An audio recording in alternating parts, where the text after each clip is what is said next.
নমস্কার, আপনারা দেখছেন দৃষ্টিভঙ্গি। আমি মধুরিমা রয়েছি আপনাদের সঙ্গে। চলে এসেছি বইমেলায়।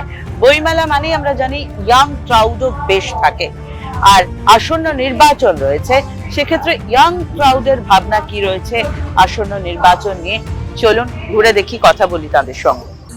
নির্বাচন সামনে রয়েছে, ভোট দেবেন।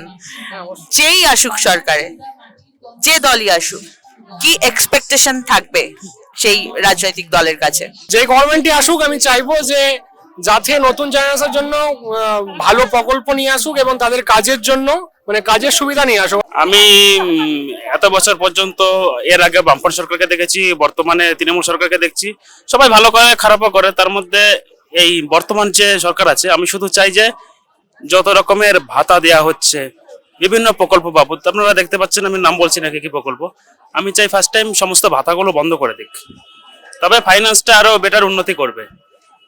দেখা যাচ্ছে যে পরিমাণ, আমি একটা এক্সাম্পল দিয়ে বলছি, এটা আমার ওপিনিয়ন কিন্তু প্রমাণিত নয়, দেখা যাচ্ছে যে পরিমাণ লক্ষ্মীর ভান্ডার বা সারা পশ্চিমবাংলায় দেওয়া হচ্ছে, হয়তো তার লক্ষ্মীর ভান্ডার গুলোকে এক জায়গায় করে যদি যেমন দেখা যাচ্ছে, আমি মনে করলাম কোন স্কুল ডিপার্টমেন্টে প্যারা টিচার নেবো, দেখা যাচ্ছে 1 লাখ লক্ষ্মীর ভান্ডার বন্ধ করলে হয়তো 1000 প্যারা টিচার নিতে পারবো।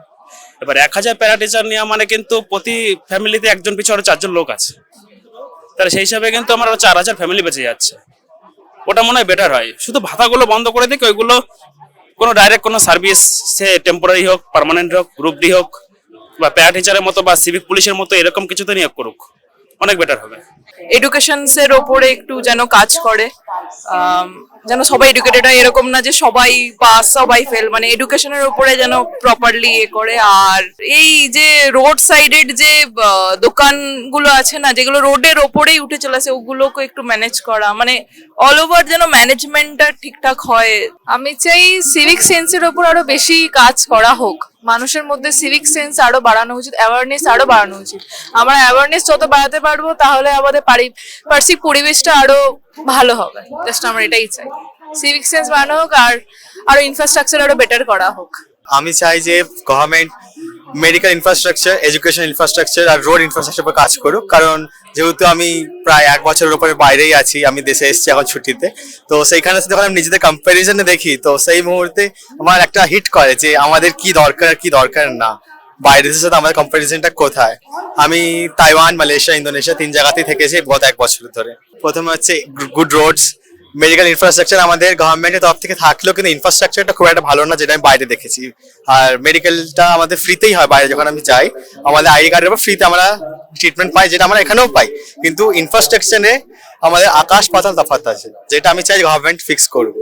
Better roads, better infrastructure over things, and I don't know, a lot of other factors are involved. শিক্ষা ব্যবস্থার যেটা উন্নতি সবার ক্ষেত্রে ওটা দরকার, কারণ বেসিক যে প্রাইমারি স্কুলস থেকে শুরু করে সেকেন্ডারি, হায়ার সেকেন্ডারি, প্রাইমারিটা যদি ভিতটা না তৈরি করতে পারে, তাহলে আমার মনে হয় না যে বড় বড় দামি দামি কলেজ গড়িয়ে কোনো লাভ আছে। কারণ যার প্রাইমারি এডুকেশনের যার কোনো মানে যে পাচ্ছে না, প্রাইমারি এডুকেশনটা যার কাছে ঠিকঠাক নেই, সে ভবিষ্যতে কি করে দাঁড়াবে? একটা চারা গাছকে তৈরি করতে গেলে যার আগে আগামী প্রজন্ম বড় হতে গেলে সব থেকে বড় দরকার শিক্ষাটা। আমার মনে হয় সেটার একটুখানি যদি অভাবটা পূরণ করা যায়, অনেকভাবেই করা যাবে। হয়তো অনেকে সাজেশন দিয়ে থাকবেন এগুলো নিয়ে, তো আমার এটা একটা ইয়ে আছে। আর সেকেন্ড হচ্ছে স্বাস্থ্য ব্যবস্থা, যেগুলো দরকার হয়, মানে আমাদের নেসেসিটির মধ্যেই পড়ে, তার মধ্যে হচ্ছে স্বাস্থ্য ব্যবস্থা। হ্যাঁ, স্বাস্থ্য ব্যবস্থার অনেকটাই উন্নতি হয়েছে, কিন্তু তবু বলবো যে আরো হয়তো বেটার করা যেতে পারে। অন্যান্য রাজ্যগুলোকে দেখে যেটা বোঝা যায় যে এটা আরো বেটার হতে পারতো। আর থার্ড বলবো সিকিউরিটি। এক্সপেকটেশন বলতে কিছুই না, আমাদের ইনফ্রাস্ট্রাকচারটা একটু ভালো হলে হয়, রাস্তাঘাটটা যেন ভালো হয়, মানুষের পরিবহন যাতায়াতটা পুরোটা তো রাস্তাঘাটের উপরে, মানে আমরা চাই গোটা দিনটা যাতে ভালোভাবে কাটে। এখানে ম্যানুফ্যাকচারিং সেক্টরকে আনতে হবে, এটাই আমার সব থেকে বড় এই এক্সপেকটেশন আছে। ম্যানুফ্যাকচারিং সেক্টরে আসলেই এখানে ডেভেলপমেন্ট হবে, আর জব একটু আর হবে, ডেভেলপমেন্ট হবে। রুরাল অঞ্চলের ডেভেলপমেন্টে আরো মন দেওয়া হোক, শুধুমাত্র শহরের আরবানাইজেশন নয়, রুরাল অঞ্চলের ডেভেলপমেন্টে মন দেওয়া হোক আশা করি। আর সবার নাগরিক সেফটি, এই জিনিসটা যেন আরেকটু বাড়ে। যে দলই আসুক, সে দল যদি কাজ সঠিকভাবে করতে চায়, তাহলে আমরা তাদের পাশে অবশ্যই থাকবো। আমার মনে হয় বাংলা মিডিয়াম যে স্কুলগুলো আছে সেটা প্রাথমিক হোক কি 5 to 12 হোক, সেই শিক্ষাটা যেন ভালো মতো হয়।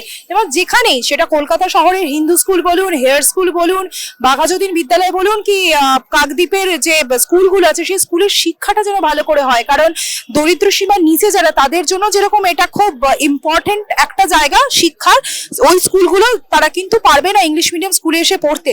এবং যেভাবে ইংলিশ মিডিয়াম স্কুলগুলোকে বারবারন্ত দেওয়ার জন্য বাংলা মিডিয়াম স্কুলের শিক্ষা কাঠামো, শিক্ষা ব্যবস্থা, শিক্ষকদের নিয়োগ প্রক্রিয়াকে ধ্বংস করে দেওয়া হচ্ছে, সেটা যেন না হয়। তাহলে কিন্তু বাংলা ভাষা যেরকম ক্ষতিগ্রস্ত হবে, লক্ষ লক্ষ ছেলে মেয়ে তাদের মাতৃভাষা পড়তে পারবে না, লক্ষ লক্ষ ছেলে মেয়ে কিন্তু সেই সুযোগটা পাবে না। শিক্ষাটা খুব দরকার একটা যুব সমাজকে এগিয়ে দিতে কিংবা যুব সমাজের পরিকাঠামো বাড়াতে। শিক্ষাটা খুব দরকার এবং সেটা মাতৃভাষা হওয়াটা খুব দরকার। আমার মনে হয় যে এই যে ধর্ম নিয়ে এত হানাহানি হচ্ছে, এই জায়গাটা কোথাও গিয়ে একটা ক্লারিফিকেশন দরকার, যেখানে সবাই তো বলে আমাদের ধর্ম বেস্ট, আমাদের ধর্ম বেস্ট, কেউ বলে না ধর্মের অ্যাকচুয়ালি টেক্সট গুলো কেউ পড়তে বলে না। মানে সবাই বলে গীতা এটা লেখা আছে, অ্যাকচুয়ালি কি লেখা আছে কেউ পড়তে বলে না। আমার মনে হয় একটু পড়তে লোককে উৎসাহ দিলে বেটার হয়, তাহলে লোকজন বুঝতে পারে যে অ্যাটলিস্ট যে সব ধর্মেই টেক্সটে সেম কথাই বলা আছে। গীতায় যেটা বলা আছে হয়তো কোরআনে অন্যভাবে বলা আছে, বাইবেলে অন্যভাবে বলা আছে, মোরালে সেম জিনিসই বলা আছে। এইটা কেউ বলে না, কারণ এটা বললে পলিটিক্সে করা যাবে না। তো সেই ক্ষেত্রে আমার মনে হয় এইটা কোথাও গিয়ে পলিটিশিয়ানরা তো করবে না, মানুষকেই একটু সচেতন হতে হবে। আমার মনে হয় মানুষের সচেতন হওয়াটা খুব বেশি দরকার আজকে দিনে দাঁড়িয়ে, পলিটিক্সের ডামাডোলে না জড়িয়ে অ্যাজ আ সাপোর্টার। কারণ নেতারা কেউ মার খায় না, নেতারা কেউ জেলে যায় না, জেলে গেলেও আমরা দেখছি 1 বছর 1.5 বছর ফিরে আসে। বাট মারটা যারা খায়, রক্ত যাদের পড়ে, যাদের দাঁত ভাঙে, যাদের হাত ভাঙে, যারা সন্তানারা হয়, বাপ মারা হয়, তারা সাধারণ মানুষ। একটা নেতাকে আমি দেখিনি, মানে পুরোনো আমল থেকে, একদম স্বাধীনতার পর থেকেই বলছি, স্বাধীনতার পর থেকে আজ অব্দি 77 বা 78 বছর আমি কাউকে দেখিনি যে সেই নেতার বাবা মারা গেছে বা মা মারা গেছে দাঙ্গায় পড়ে বা ঝামেলায় পড়ে, বা কোনো নেতার কোনো সম্পত্তি হানি হয়েছে, গাড়ির অব্দি একটা ক্ষতি হয়েছে, টায়ার অব্দি পাংচার হয়েছে আমি দেখিনি। যে বাড়িঘর জলে, সে যেখানেই হোক, ধুলেগড়ে হোক, মুর্শিদাবাদে, যেখানেই জ্বলেছে, সাধারণ মানুষের জ্বলেছে, আর সেটা নিয়ে ফায়দা তুলেছে রাজনীতিকরা। আমরা এইখানে গিয়ে কোথাও একটা সাধারণ মানুষের একটু সচেতন হওয়া দরকার, একটু পড়াশোনা করা দরকার। আর আমার মনে হয় একটা দিক আমার মনে হয় খুব বেশি দরকার, যে যারা এখনো অব্দি ডিজিটাল মাধ্যমটাকে সেভাবে শিখে উঠতে পারেনি, বয়স্করা, তাদের ক্ষেত্রে এই প্রশিক্ষণটা দেওয়ার কোনোভাবে একটা ব্যবস্থা থাকলে ভালো হয়। কারণ অনেকেই আজকে ব্যাংকে যেতে হলে আমরা কি করে ব্যাংকের কাজ আমরা মোবাইলেই করে ফেলতে পারি, আমাদের বাবা মারা তা পারেন না, কারণ তারা সেই পদ্ধতিটা জানেন না। এইটা যদি শেখানো না হয়, ওনাদেরকে এই বয়সে এসে ব্যাংকে ফিজিক্যালি যেতে হয়। অনেক ব্যাংক 3 তলা 4 তলায় থাকে, লিফট থাকে না, সিঁড়ি দিয়ে উঠে যেতে হয়, দমে প্রবলেম হয়, এই সমস্যাগুলো হয়। মানে এই একটা জায়গায় ডিজিটালটা যে শেখানোর জায়গায় থাকে, বয়স্ক মানুষ যারা জানে বা জানে না তাদেরকে, তো সেটা বেটার হয়। আমার এই দুটো জায়গা, ধর্ম আর ডিজিটাল পদ্ধতিটা, এটা ম্যাক্সিমাম ছেলে মেয়েগুলো বাইরে পড়াশোনা করতে যায়। ইন ফিউচার আমিও নেক্সট ইয়ার বাইরে পড়াশোনা করতে যাবো, তো শিক্ষার ব্যাপার দিকটা একটু মানে করলে ভালো হয়। বইমেলা চত্বর ঘুরে দেখলাম ইয়াং জেনারেশন, যুব শক্তি, নারী পুরুষ নির্বিশেষে কি চাইছেন আসন্ন নির্বাচনে যে দলই সরকার গড়ুক তাদের কাছে। আশা করছি এই বার্তা সেই সরকারের কাছে নিশ্চয়ই পৌঁছে যাবে। আজকের মতন এ পর্যন্তই। আমার সঙ্গে ক্যামেরায় রবিউল ইসলাম।